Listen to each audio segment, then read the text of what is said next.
And now it's my great pleasure to invite Enda Taoiseach to deliver his address.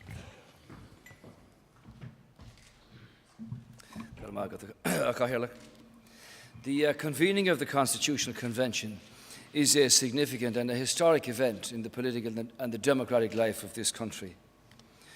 The Convention is a new and very different means of examining constitutional reform, one which places people right at the very heart of the process, because the Constitution of our country belongs to the people and to no one else. It is central to our identity as a nation. It is central to how we govern. It is central to how we protect the rights and the freedoms of our citizens. With this convention, therefore, ordinary citizens will work side by side with elected representatives from north and south to examine matters of constitutional reform. It is work that cannot and should not be taken lightly.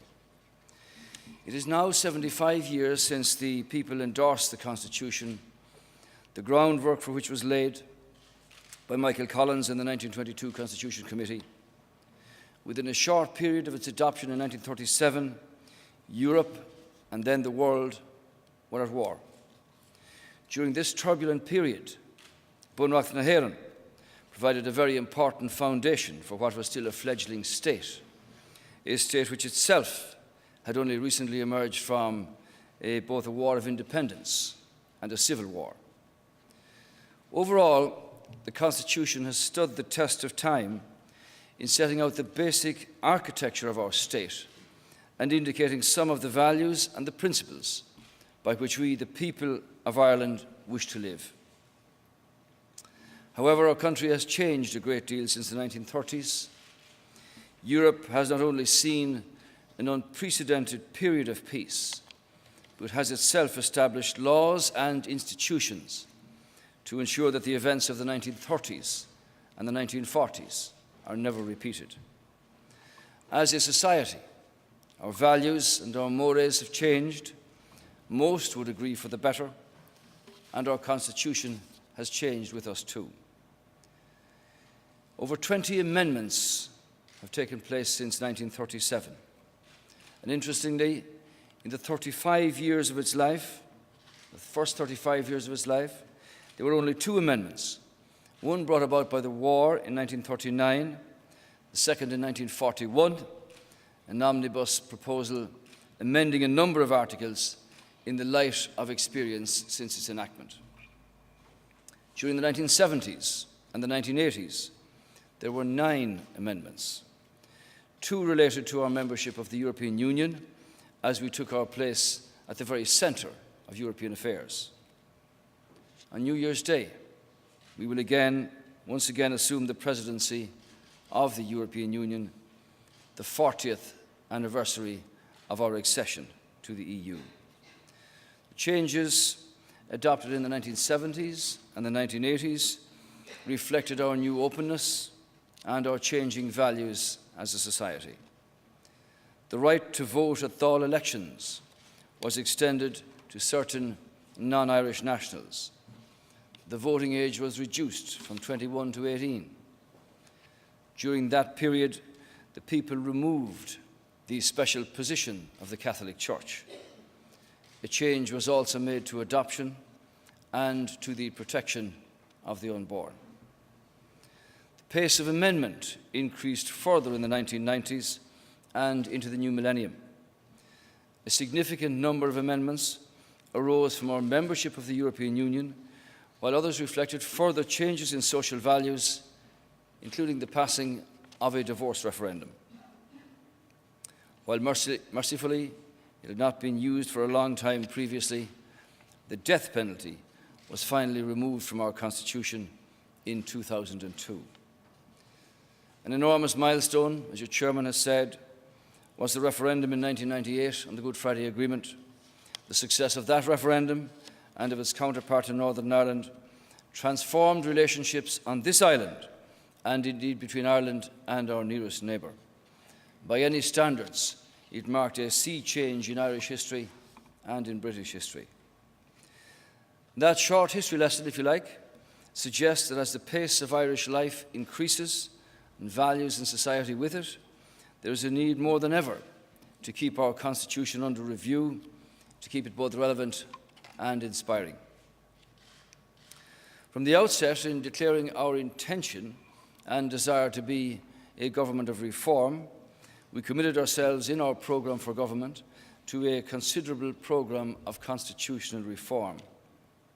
In the first 20 months, we've held 4 referendums, 3 of those in fulfilling commitments within the programme for government. We also intend to hold referenda on the abolition of the Seanad and on the reform of our court system.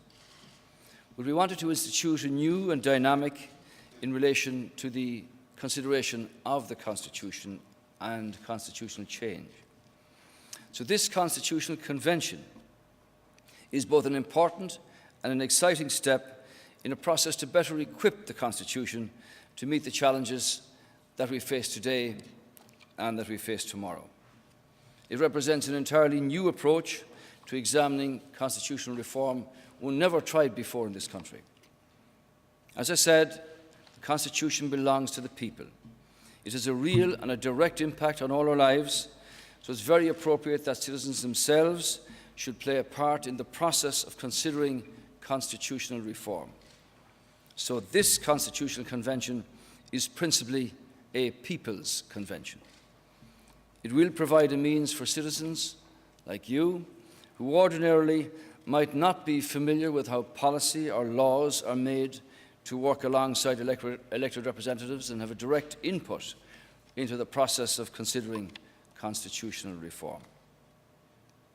I want to warmly welcome, and personally welcome each of you for taking the decision to participate in this convention.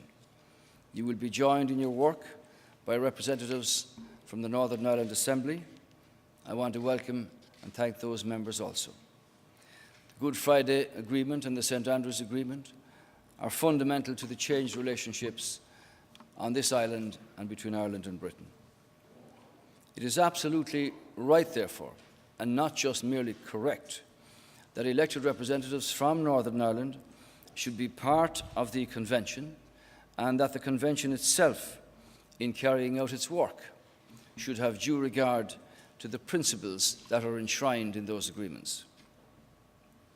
This Convention must be representative of Irish society generally and not particular viewpoints. The whole point of a People's Convention is to entrust ordinary citizens and democratically elected public representatives to weigh up the evidence, to exercise their judgment, and to use their wisdom and their life experience together to make and to arrive at reasoned and informed recommendations on the matters before them. I'm conscious, of course, that there are people outside the organisation and outside the Convention who will have valuable insights and information to offer, and they can no doubt be of great value in helping you to reach conclusions and in making your recommendations. I'm sure you'll wish to hear from a broad spectrum of opinion in considering the matters before you. So the Convention also provides an opportunity for a much wider and more inclusive form of democracy.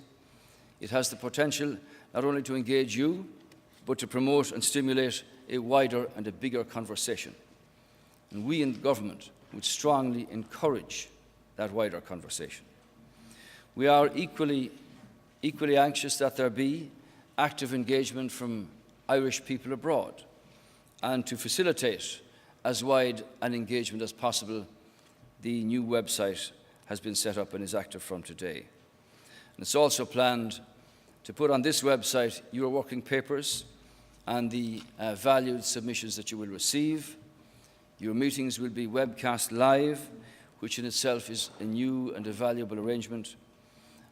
So over next year, you will consider a broad range of questions in a significant programme of work. You will look at critical political questions, like the reform of our Dáil electoral system, as well as important social issues, like the role of women in society and whether there should be a provision in our Constitution for same-sex marriage. Once you have completed this body of work, your terms of reference allow you to consider other matters that you deem appropriate. It's important that when you've completed your work, it is responded to in a timely and a considered fashion. Because too often in the past, constitutional review groups laboured to produce excellent reports, which were then left unread or on an anonymous shelf. This will not happen with your work. We in government have made a formal commitment to giving a public response through the Houses of the Oireachtas to each recommendation within a 4-month period, and that commitment will be honoured. Indeed, if government accept a recommendation that the Constitution should be amended, our response will include a time frame for the holding of any such referendum. Before making our response, we have a duty, of course, to fulfil the obligation that every government has in considering proposals for constitutional reform, to consider the proposal itself carefully, secondly, to ensure that as far as possible its purpose can be achieved without leading to unintended consequences.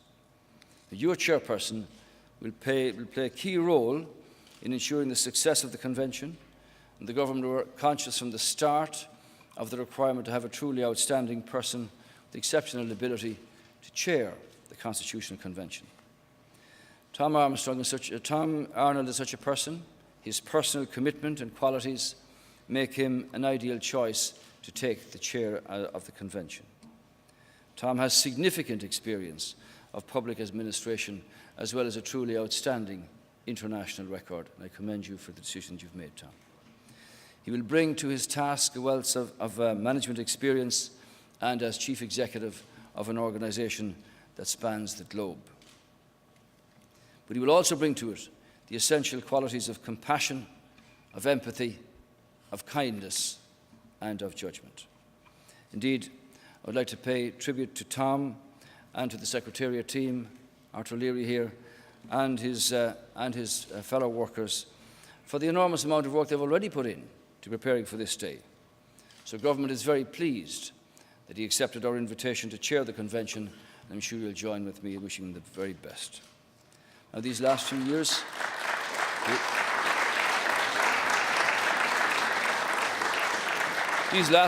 have been challenging for our country, but from these challenges spring opportunities.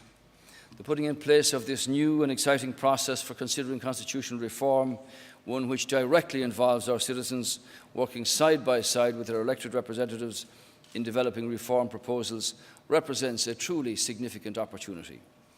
Active citizens are essential for democracy and for the democratic process. Ultimately, that democracy depends on the willingness of individuals to perform the duties of citizenship.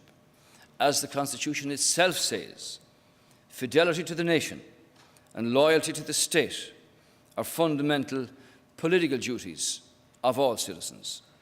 You who are participating in this convention have shown a willingness to go well beyond the fulfilment of that important constitutional obligation by giving a significant proportion of your free time over the next 12 months to the work of the Constitution. So on behalf of the government, therefore, I thank you once again for agreeing to actively participate in our Constitutional Convention, and I wish you and all associated with your work the very best in the responsibilities that you have undertaken to commit to. Thank you indeed.